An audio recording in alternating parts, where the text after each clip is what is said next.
नमस्कार. भगवद्गीतेच्या विवरणामध्ये सर्वांचं स्वागत आहे. आज आपण भगवद्गीतेचा दुसरा अध्याय बघतो आहोत. मी स्लाइड शेअर करते. दुसऱ्या अध्यायाचं नाव आहे सांख्य योग. आपण पहिले 24 सूत्र बघितली होती, त्याचा एक फास्ट रिकॅप आपण घेऊया.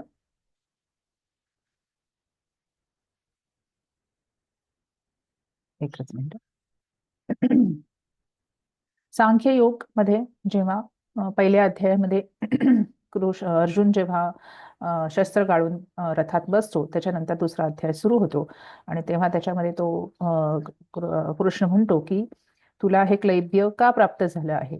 तर पहिला संजयाचं स्टेटमेंट आहे पहिल्या सूत्रात की अशा प्रकारे विषिदंत किंवा विषाद अवस्थेला प्राप्त झालेला अर्जुन अर्जुनाला मधुसूदन म्हणजे श्रीकृष्ण हे पुढील वाक्य म्हणतात.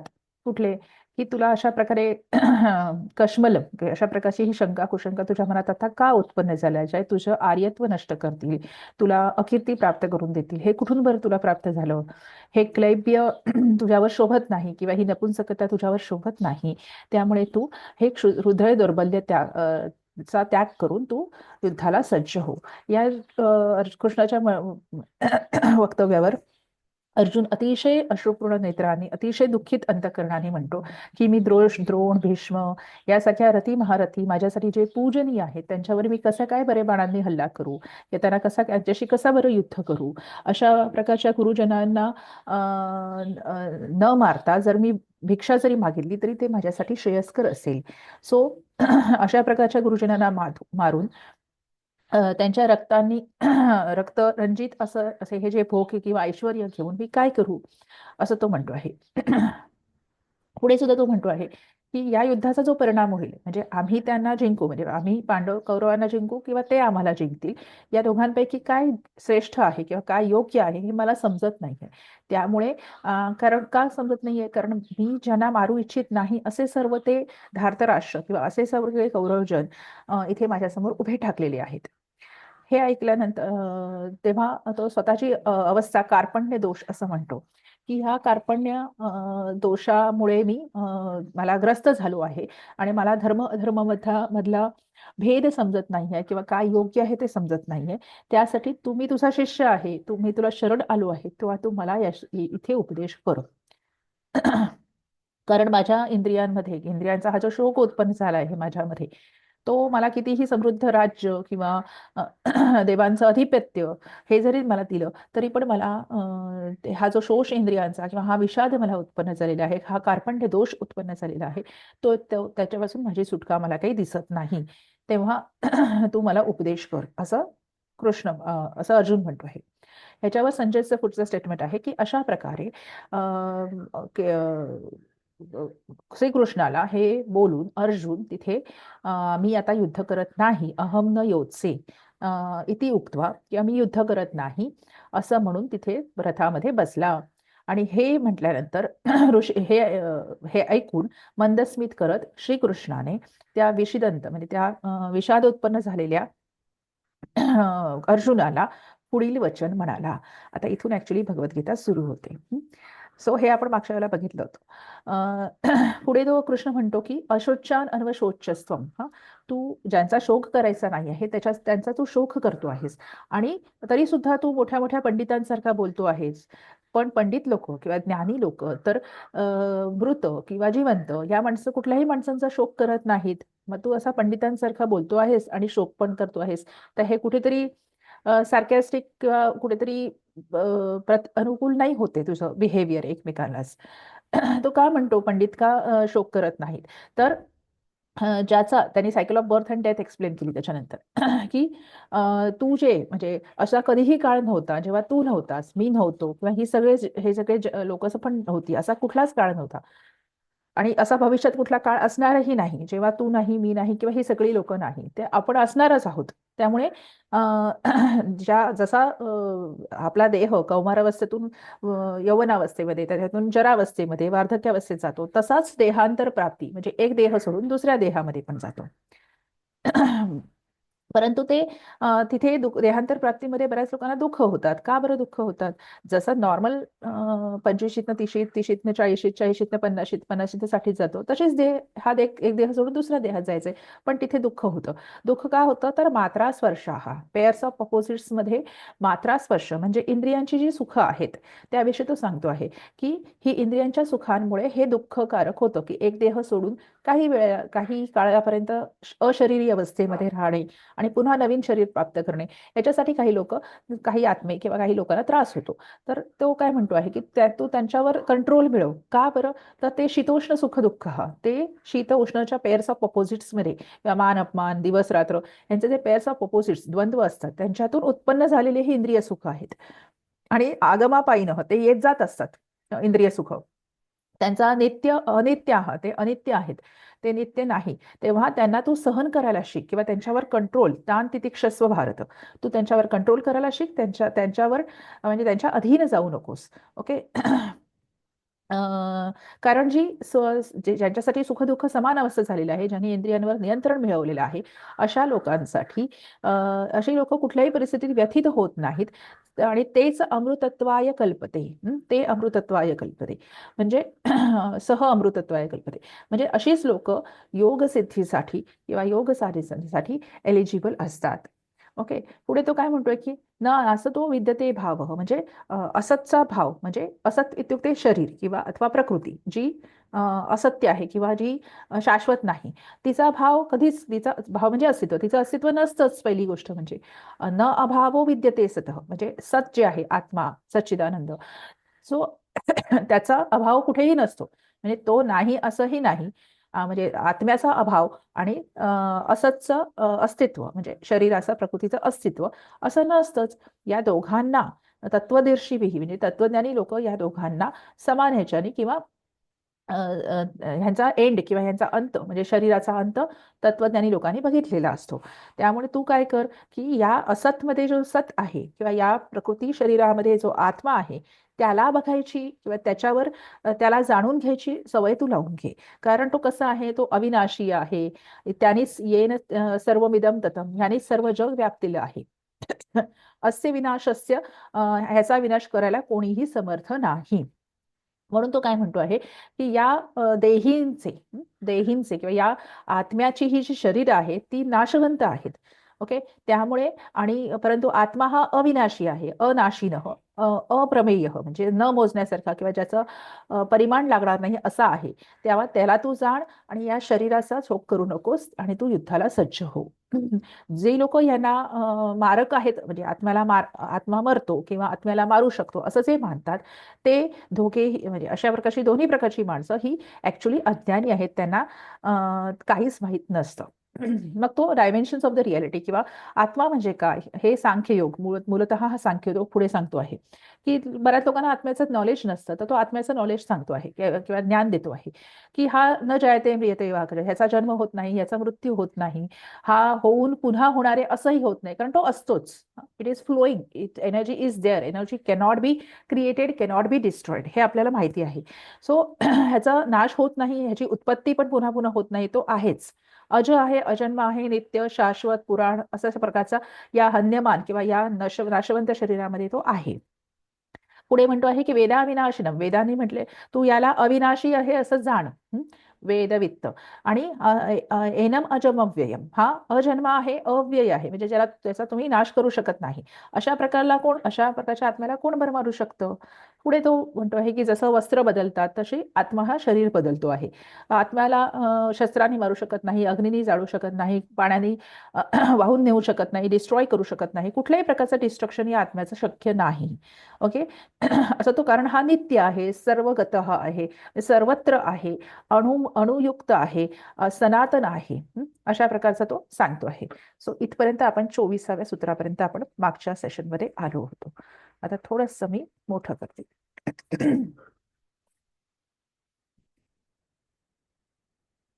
ओके. तर आत्म्याचं वर्णन हे सगळं केले आहे हे सगळे श्लोक पाठ करण्यासारखे आहेत.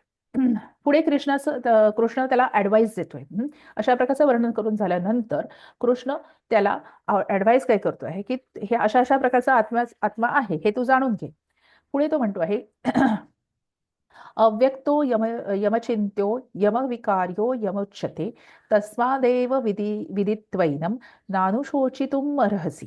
म्हणजे तू दुःख करू नकोस. तो काय म्हणते, त्वम न त्वम शोचितुम न अर्हसि, म्हणजे तू दुःख करू नकोस किंवा तू नोईंग दिस तू म्हणजे तू टेन्शन घेऊ नकोस किंवा तू व्यथित व्यथित होऊ नकोस, असं तो म्हणतोय. का बरं? की soul is spoken of an invisible, inconceivable and unchangeable. Knowing this you should not grieve for this body. Okay, तो काय म्हणतो आहे, हा अव्यक्त अयम विसर्गस्य विसर्गस्य उत्व गुणसंधी आणि पूर्वरूप सगळीकडे तसंच आहे. जिथे तिथे अवग्रह दिसतोय तिथे विसर्गस्य उत्व गुणसंधी पूर्वरूप. अव्यक्त अयम हा अव्यक्त आहे, म्हणजे तो अव्यक्त आहे म्हणजे तो स्वतःहून व्यक्त होत नाही, तो शरीराच्या माध्यमातून व्यक्त होतो. ओके, तो स्वतः अव्यक्त आहे. अचिंत्य अयम म्हणजे अचिंत्य म्हणजे आपल्या ही जी इंद्रिय आहेत, म्हणजे आपले जे पंचकोश आहेत, मनोमय कोश, विज्ञानमय कोश आणि जी बुद्धी किंवा ह्याच्याही पलीकडे तो आहे. पलीकडे म्हणजे ह्या सगळ्या इंद्रियांच्या आणि बुद्धीच्या साहाय्याने त्याचं चिंतन तुम्ही करू शकत नाही, तो ऍक्सेस नाहीये, त्याची व्याप्ती, त्याचं परिमाण हे त्याच्याही पुढचं आहे. ओके, आपण असं म्हणतो ना की माझ्या कॉम्प्युटरमध्ये एक सॉफ्टवेअर इन्स्टॉल केलेला आहे, पण हा जो डेटा आहे हा मला या कॉम्प्युटरनी ऍक्सेस होणार किंवा या सॉफ्टवेअरनी ऍक्सेस होण्यासारखा नाहीये. ओके, म्हणजे आपल्याकडे ज्या बुद्धी किंवा आपल्याकडे जी इन्स्ट्रुमेंट्स आहेत जाणून घेण्यासाठी, ज्ञानेंद्रिय वगैरे, त्यांच्याही तो पलीकडे आहे, त्या ज्ञानेंद्रियांनी त्याला जाणून घेता येत नाही किंवा बुद्धीने. त्यामुळे अचिंत्य असं म्हटलंय. अविकार्य अयम, अविकार्य म्हणजे ज्याच्यामध्ये कुठल्याही प्रकारचा विकार उत्पन्न होत नाही. विकार म्हणजे बदल. कुठल्याही प्रकारचा जो अनचेंजेबल आहे, त्याच्यामध्ये कुठल्याही प्रकारचा बदल जो जसा पहिल्यापासून आहे तसाच आहे, त्याच्यामध्ये कुठलंही परिवर्तन शक्य होत नाही असं उच्चते, असं त्याला म्हटलं जातं. तस्मादेव मध्ये जष्टव संधी आहे म्हणून तस्माद एवम विदित्वा एनम, विदित्वा एनम मध्ये वृद्धी संधी. तस्मादेवम म्हणून हे जाणून, विदित्वा एनम हे जाणून न अनु न न शोचितुम अर्हसी, त्यासाठी तू कुठल्याही प्रकारचा यू डू नॉट ग्रीव, और तू कुठल्याही प्रकारचा व्यथित अंतकरण व्यथित होऊ नकोस तू. पुढे काय म्हणतो आहे पुढे पण तेच म्हणतो आहे की तू व्यथित होऊ नकोस, तू टेन्शन घेऊ नकोस, तू दुःख करू नकोस. का बरं? अथ चैनम नित्य जातम नित्यम वा मन्यसे मृतम तथापि त्वम महाबाहो नैनम शोचितुम अर्हसी. म्हणजे तो म्हणतो आहे अथ च एनम च एनम मध्ये विसर्ग वृद्धी संधी आहे. एकच मिनिट.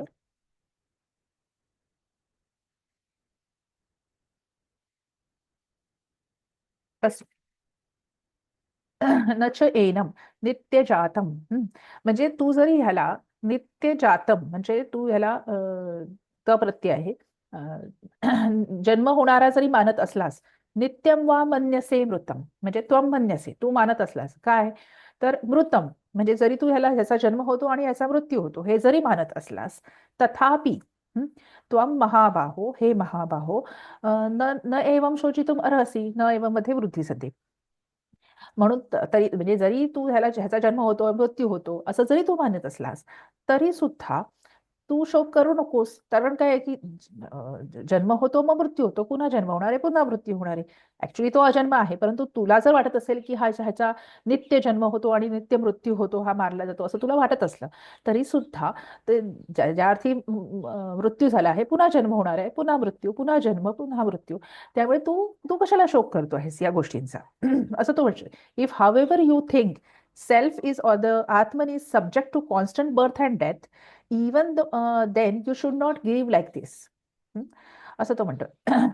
जातस्य ही ध्रुव, त्याचं कारण पुढे सांगतो आहे की जातस्य ही ध्रुवो मृत्युर्ध्रुवम जन्म मृतस्य च तस्मात् परिहार्येर्थे न त्वं शोचितुम अर्हसि. आता का बरं?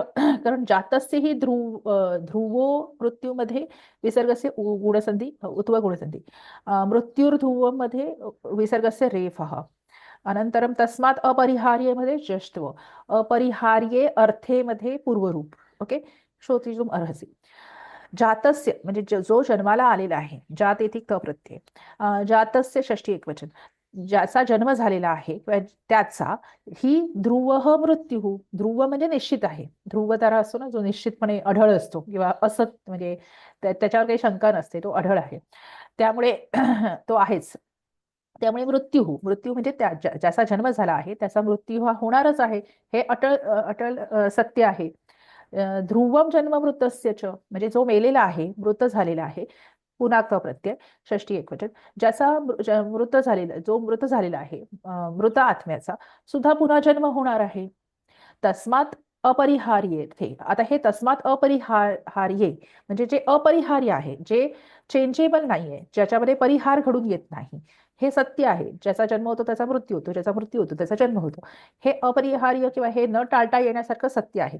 त्याच्यामध्ये अपरिहार्य अर्थे तू का बरं श्लोक करतो आहेस, न तू शोचितम अर्हसी, तुला शोक करण्यासारखा नाही ह्याच्यामध्ये.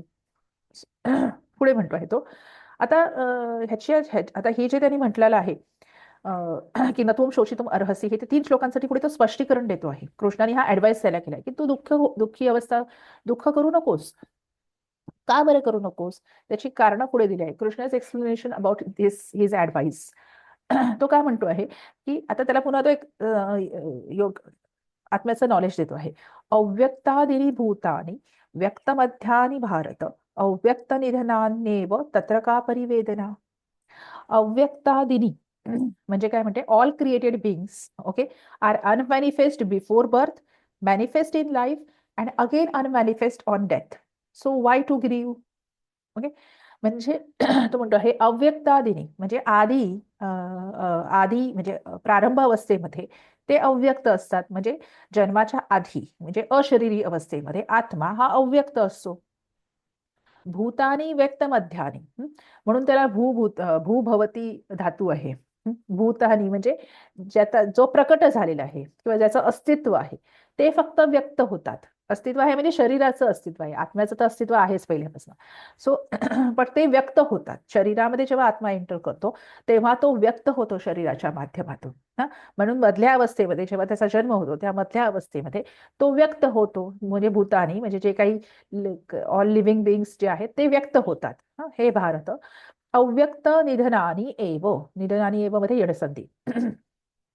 निधनाच्या नंतर किंवा त्यांचा शरीराच्या निधनानंतर शरीर जेव्हा ते सोडतात तेव्हा पुन्हा अव्यक्त अवस्थेमध्ये जातात. म्हणजे आत्मा जन्माच्या आधी आणि मृत्यूच्या नंतर हा अशरीरी अवस्थेमध्ये असतो. म्हणजे त्याच्याजवळ शरीर नसतं पण तो असतो.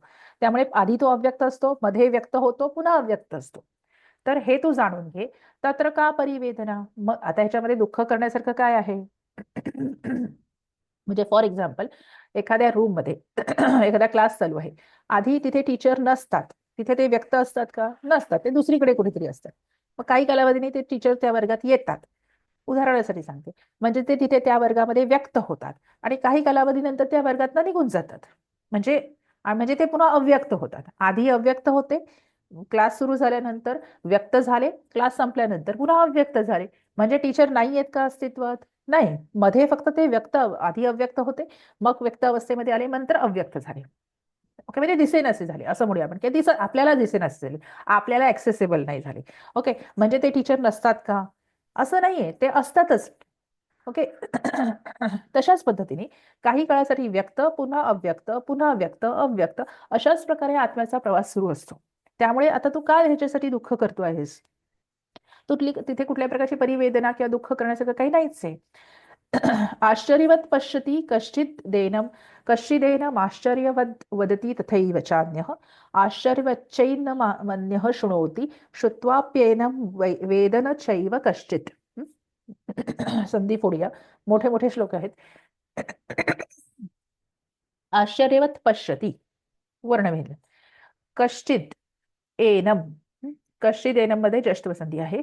एनम आश्चर्यवत मध्ये वर्णमेलन आहे. आश्चर्यवत वदती मध्ये जष्टव संधी आहे, तकारस्य दकार. तथैव मध्ये वृद्धी संधी, चान्यमध्ये पण सवर्ण दीर्घ संधी. आश्चर्यवत च आश्चर्यवत च एनम अन्यः. इथे आश्चर्यवत च मध्ये तकारस्य चकार भवति, श्चुत्व भवति. अनन्तरं च एनम मध्ये वृद्धी संधी असती. एनम अन्यः मध्ये वर्णमेलन. शृणोती श्रुत्वा अपि. श्रुत्वा अपि मध्ये सवर्ण दीर्घ. अपि एनम मध्ये यणसंधी. च एव मध्ये पण वृद्धी संधी. कश्चित कश्चित एकस्मिन पदे असती एव संधी. असो. आश्चर्यवत पश्यती कश्चित म्हणजे कोणी, म्हणजे कोणी कोणी. म्हणजे त्याला म्हणायचं की some people see this soul और observe this atman amazing. Some people describe it as amazing, and some people hear it or know it amazing, while others, even on hearing, understanding, cannot understand or cannot know that Atman very well. असं तो म्हणतोय की आश्चर्यवत पश्यती म्हणजे काही लोक त्याला आश्चर्य म्हणजे हा चमत्कार आहे किंवा हा काहीतरी अमेझिंग आहे असं त्याला बघतात. ओके. काही लोक त्याच्याविषयी आश्चर्यकारक वर्णन करतात. वदती. आश्चर्यवच्च अन्य. काही लोक त्याला आश्चर्य किंवा चमत्कार म्हणून त्याचं श्रवण करतात किंवा त्याच्याविषयी माहिती ऐकतात.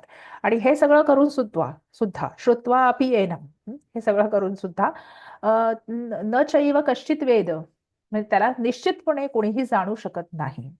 ओके. असं तो म्हणतो आहे. आणि म्हणून हे सगळं तो करू शकत नाही आहे.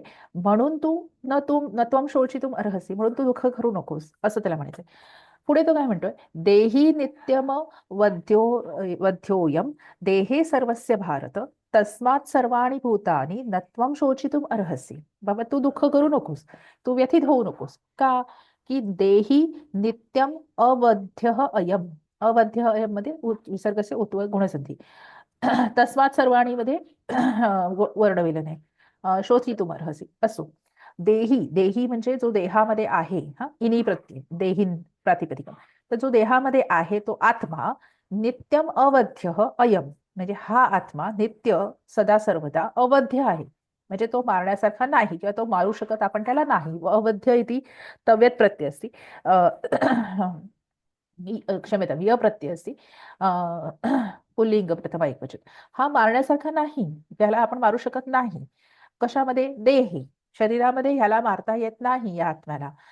सर्वांच्या देहामध्ये म्हणजे कुणाच्याही देहामध्ये या आत्म्याला मारू शकत नाही. भारत म्हणजे अर्जुनाला म्हटले.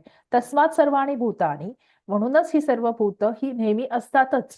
नत्वम शोचितुम अर्हसि. मग तू का बरं दुःख करतोय? तू दुःख करू नकोस. Soul that dwells within body is immortal.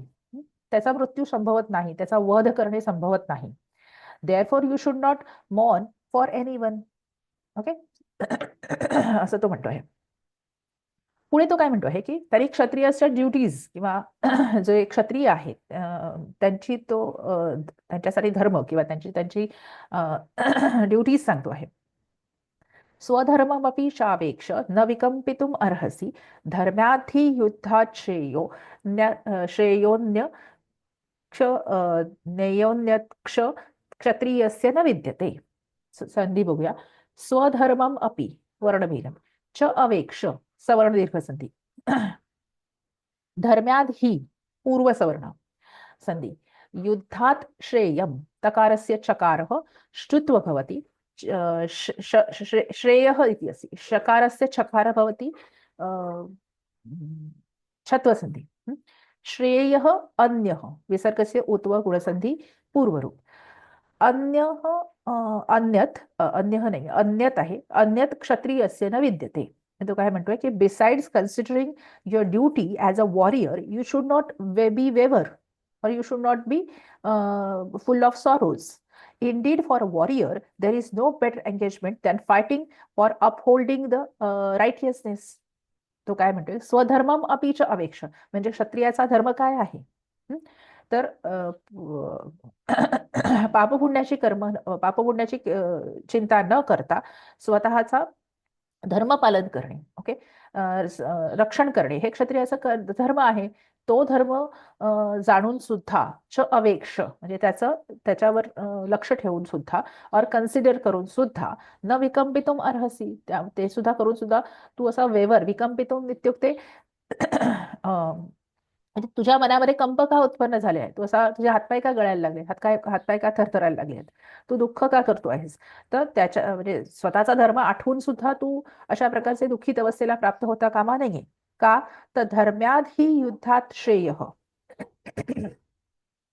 म्हणजे एका क्षत्रियस्य विद्यते क्षत्रियासाठी धर्म्यात धर्म युद्धापेक्षा श्रेयस्कर असं काय असणार आहे, काहीच नाही आहे. तेव्हा ते कन्सिडर करून सुद्धा तू शोधणं शोचितो अर्हसी. पुढे काय म्हणतोय तो, यदृच्छया चोपपन्नम स्वर्गद्वारम अपावृतम सुखिनः क्षत्रियाः पार्थ लभन्ते युद्धमीदृशम. यदृच्छया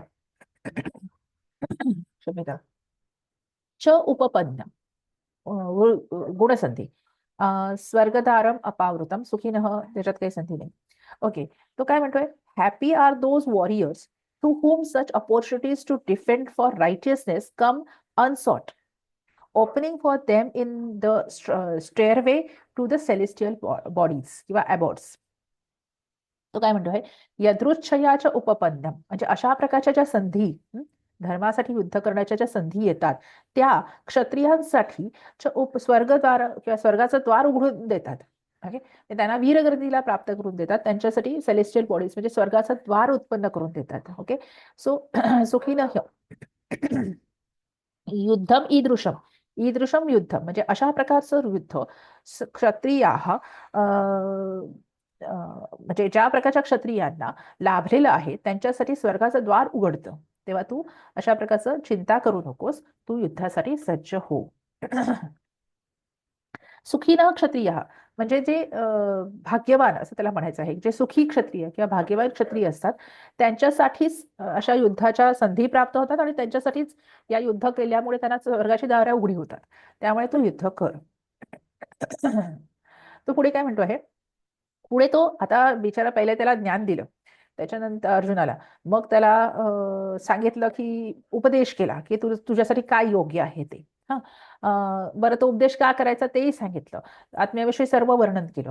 आता तो काय करतोय, थोडीशी वॉर्निंग म्हणजे त्याचा टोन थोडासा बदलतोय. तो कृष्ण वॉर्निंग म्हणजे तो थोडासा एक प्रकारची आवाहन किंवा करण्याच्या ह्याच्यात आहे की जर तू असं नाही केलंस तर काय होईल. He is warning Arjuna. Okay, म्हणजे जर तू हे युद्ध केलं नाहीस तर काय होईल, ही कृष्णाज वॉर्निंग. अथ चेत अथ चेत अथ चेतत्वं इमं धर्म्यं संग्रामं न करिष्यसि ततः स्वधर्मं कीर्तिं च हित्वा पाप मवाप्स्यसि. If, however, you refuse to fight this righteous war, abandoning your social duty and reputation, you will certainly incur the sin or you'll get the sin. तो पापाची भीती घालतो आहे त्याला. लहान मुलं असताना आई किंवा लहान मुलं आई आई त्याला रेडी करण्यासाठी पहिले त्याला सांगते बाबा हे करा, असं करायला पाहिजे, तसं करायला पाहिजे, त्याला थोडंसं आमिष दाखवते आणि नंतर वॉर्न करते, जर तू असं नाही केलंस ना तर मात्र असं होईल. हा, असं. सो म्हणजे त्याच्याकडून येण्या केण्या प्रकारे ती मातृत्व भावाने ते काम करून घेणार. ओके, सो तो काय म्हणतो आहे की अथ चेत अथ चेत एकच मिनिट, अथ चेत तू इमम सॉरी त्वम इमम धर्मम संग्रामम न करिष्यसी. म्हणजे तू हे जर धर्मसंग्राम किंवा हे धर्मयुद्ध जर केलं नाहीस तर काय होईल, ततः स्वधर्मम कीर्तींच म्हणजे तू स्वतःचा धर्म, स्वतःची ड्युटी, स्वतःची कीर्ती म्हणजे तुझं जे सर्वश्रेष्ठ धनुर्धर, श्रेष्ठ पांडव अशी जी कीर्ती झाली आहे ती हित्वा, हित्वा हा धातू त्वांत प्रत्यय त्वांत रूपम, ती तिचा नाश करून पापम अवाप्स्यसी म्हणजे तू पापाचा धनी होशील किंवा तू पाप तुझ्याकडून पाप घडून येईल. ओके, जर तू हे धर्मयुद्ध केलं नाहीस तर तुझी स्वधर्म आणि तुझी कीर्ती ही नष्ट होऊन तू पापाचा धनी बनशील असं तो म्हणतो आहे. आणखीन पुढे काय काय होईल ते पण सांगतोय तो की अकीर्तिं चापि भूतानि कथयिष्यन्ति ते व्ययाम संभावितस्य चाकीर्ती मरणादतिरिच्यते. अकीर्तिम चापी, चापी मध्ये सवर्ण दीर्घ, ते अव्ययम मध्ये पूर्वरूप संधी, ते अव्यया शा कीर्तीमध्ये सुद्धा सवर्ण दीर्घ, मरणात अतिरिच्यते मध्ये जश्त्व. People will speak of you as a coward and a deserter. For a respectable person, infamy is worse than the death. असं तो म्हणतो आहे की अकीर्तीम चापी भूतानी म्हणजे ते ते म्हणजे कोण, जे तुझ्याविषयी आता कीर्तिकर उद्गार किंवा तुला जे मानतात आता, ते ते काय करतील, ते अव्ययाम ते भूतानी अव्ययाम अकीर्तीम च कथयिष्यन्ति. म्हणजे ते सगळे लोक जन तुझ्यासाठी अव्ययाम, अव्ययाम म्हणजे जी नष्ट करता येणार नाही अशा प्रकारची अकीर्ती तुझ्याविषयी बोलतील, किंवा अशा अकीर्तिकर शब्द तुझ्याविषयी ते बोलतील, तुझी कीर्ती नष्ट करून टाकतील. संभावितस्य, संभावितस्य, संभावित म्हणजे त प्रत्यय आहे समयोग भू धातूचा, तसे षष्टी एकवचन. तो काय म्हणतो की संभावितस्य म्हणजे ज्याला जो सन्माननीय जन आहे किंवा ज्याचा मान होतो समाजामध्ये, अशा माणसाचा किंवा अशा माणसाची ही अकीर्ती ही मरणापेक्षाही जास्त असते. म्हणजे त्याच्या मृत्यूपेक्षा त्याची अकीर्ती किंवा ज्याची जी अपकीर्ती होते ती त्याच्यासाठी मरणापेक्षाही भयंकर असते. सो तू असं करू नकोस, तू युद्ध कर.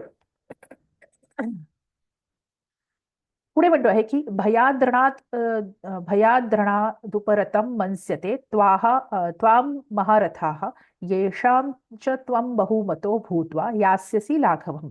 म्हणजे तो काय म्हणतोय, the great generals who hold you in the high esteem will think that you fled from the battlefield out of the fear, and thus you will lose their respect also for you.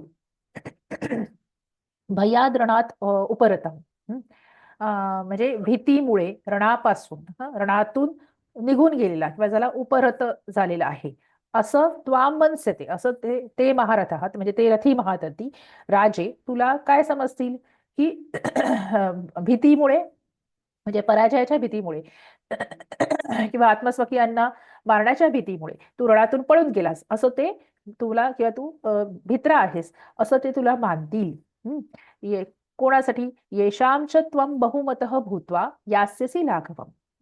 ज्यांच्यासाठी तू बहुमतः म्हणजे ज्यांच्या मनामध्ये तुझ्यासाठी महान आदर आहे, असं असून सुद्धा भूत्वा आता तुला यास्यसि लाघवम, तुला आता लाघवत्व, लाघवत्व म्हणजे अगौरवास्पद असा प्रकारचा विषाद तुला, क्लैब्य कार्पण्य दोष तुला प्राप्त झालेला आहे. यास्यसि लाघवम, लाघवम इत्युक्ते हे क्लैब्य, हृदय दौर्बल्य वगैरे सगळं ते तुला प्राप्त झालेलं आहे. असं झाल्यावर काय होईल की ते महारथी सुद्धा तुला रणछोडदास समजतील किंवा तुला रणातून पळून गेलेला आहे, भित्र आहे असं तुला ते मानतील.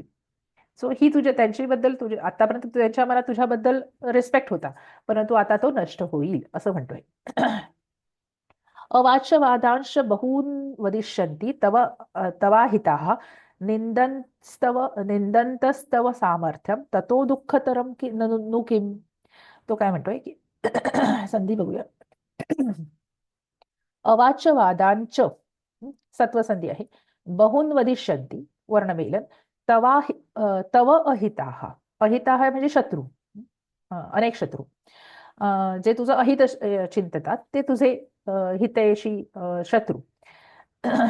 तव अहितामध्ये सवर्ण दीर्घ, निंदन्तः तव म्हणजे विसर्गस्य सत्व सकार असती, ततः दुःखतरम मध्ये विसर्गस्य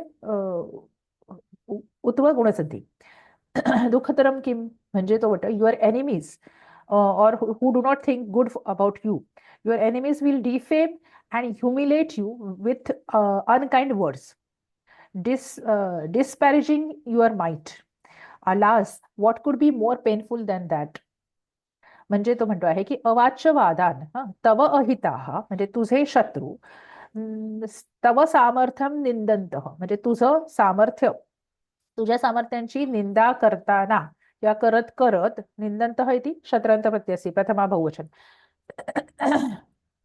तुझ्या सामर्थ्याची निंदा करत असताना बहुन अवाच्यवादांच वदिष्यन्ति म्हणजे खूप पुष्कळ असे तुझ्याविषयी अपकीर्तिकर शब्द किंवा असे बोलणी तुला बोलतील. ओके, म्हणजे तुझ्याविषयी अपकीर्ती किंवा तुला ह्युमिलेट करतील, तुझी फेम नष्ट करतील, तुझी कीर्ती नष्ट करतील. ततः दुःखतरं नो किम, त्याच्यापेक्षा दुःखकर आणखीन काय असणार आहे तुझ्यासाठी, एका सन्माननीय एका योद्ध्यासाठी, एका वॉरियरसाठी याच्यापेक्षा दुःखकर आणखीन काय असणार आहे. म्हणजे योद्ध्यासाठी किंवा कुठल्याही सन्माननीय व्यक्तीसाठी अपकीर्ती, अशा प्रकारची डिफेम, अशा प्रकारचं ह्युमिलिएशन ह्याच्यापेक्षा आणखीन दुःखकर काय असणार आहे. ओके. मृत्यू सुद्धा ह्याच्यापेक्षा सोपा किंवा योग्य असेल असं तो म्हणतो आहे. आणि त्याच्या पुढे तो एक शेवटचं अल्टिमेट कॉन्सिक्वेन्सेस किंवा अल्टिमेट स्टेटमेंट देतो आहे. काय होईल, जास्तीत जास्त काय होईल. हं? तू जो आता इथे युद्ध करू की नको अशा या द्वंद्वावस्थेत म्हणजे ह्याच्यामध्ये सापडलेला आहेस परिस्थितीत, जास्तीत जास्त काय होईल, what is a extreme condition. हा फार महत्वाचा श्लोक आहे. हतो वा प्राप्स्यसि स्वर्गम जित्वा वा भोक्ष्यसे महिम तस्मात् उत्तिष्ठ कौन्तेय युद्धाय कृतनिश्चय. म्हणजे अगदी कोरून ठेवायचं डोक्यामध्ये कारण आपला पण बऱ्याच वेळा अर्जुन होत असतो की काय, बऱ्याच वेळा आपल्याला समजतं की अरे काय करू आता, हे करू की नको, हे योग्य आहे का योग्य. Maximum at that time think about the maximum extreme good thing, extreme bad thing, what will happen, what are the extreme consequences, ultimate consequences या आपल्या, की मी एक असं केलं तर काय होईल आणि तसं केलं. Think about that. If you fight you will either be slain on battlefield and go to the celestial abodes or you will gain victory and enjoy kingdom on this earth. So arise with determination and fight for that. तो काय म्हणतोय, हतः वा प्राप्स्यसि स्वर्गम. हतः त प्रत्यय, हतः वा मध्ये विसर्गस्य ऊत्व गुणसंधी, हतः त प्रत्यय आहे पुल्लिंग प्रथमा एकवचन. हतः वा प्राप्स्यसि स्वर्गम म्हणजे तू जर हरलास या युद्धामध्ये तर तुला स्वर्गप्राप्ती होईल. तुला स्वर्गप्राप्ती होईल म्हणजे आता आपण असं म्हणू शकतो की तुला यश मिळेल. बरोबर आहे. क्षम्यता, स्वर्गप्राप्ती होईल म्हणजे तुला अनुभव मिळेल. जर तू हरलास या युद्धामध्ये तर तुला अनुभवाची शिदोरी तर तुझ्याकडे राहीलच, युद्धामध्ये हरशील पण तुला या युद्धाचा अनुभव प्राप्त होईल. युद्धामधून तुला काही स्किल्स प्राप्त होतील. जेव्हा एखादं काम करतो आपल्याला यश येतं, अपयश येतं. जर अपयशी जरी झालो तरी काय होईल, त्याचा अनुभव तर गाठीशी राहतो की बाबा मी या परीक्षेत अपयशी झालो, पण परीक्षा देण्याचा मला अनुभव तर प्राप्त झाला, माझ्या काय चुका झाल्या ते तर मला समजलं. ओके, म्हणजे नेक्स्ट टाइम मी ते इम्प्रूव्ह करू शकेन आणि एक स्किल पण डेव्हलप होतं. सो त्या दृष्टीने स्वर्ग असं तू म्हणतो आहे की हतो वा प्राप्स्यसि स्वर्गम. जर तू हरलास तर तुला स्वर्गप्राप्ती होईल. जित्वा वा भोक्ष्यसे महिम, जिंकलास तर पृथ्वीचं राज्य उपभोगणारच आहेस. जर यशस्वी झालास तर तुला यश मिळणारच आहे, सर्व गोष्टी तुला मिळणारच आहेत. तस्मात् उत्तिष्ठ कौन्तेय, त्यासाठी तस्मात् उत्तिष्ठ मध्ये जस्त्व संधी, म्हणून तू उठ हे कौन्तेय. कौन्तेय धिक प्रत्यय आहे, तद्धित प्रत्यय. कौन्त्य हा पुत्रम कौन्तेय. कौन्तेय युद्धाय कृतनिश्चय, युद्धासाठी तू स्थिर असा निश्चय तू कर, असं त्याला म्हणायचं आहे. सो अशा प्रकारे आपण इथे 37 श्लोक कंप्लीट केले आहेत दुसऱ्या अध्यायाचे. स्लाइड स्टॉप करते. So I will stop the slide first. If you like this videos, so please like and comment on these videos so that we can improve. Your feedbacks are very valuable for us. So ह्याच्या पुढचं जे सूत्र आहे ते आपण next series मध्ये किंवा next section मध्ये पाहूया. धन्यवाद. थँक्यू.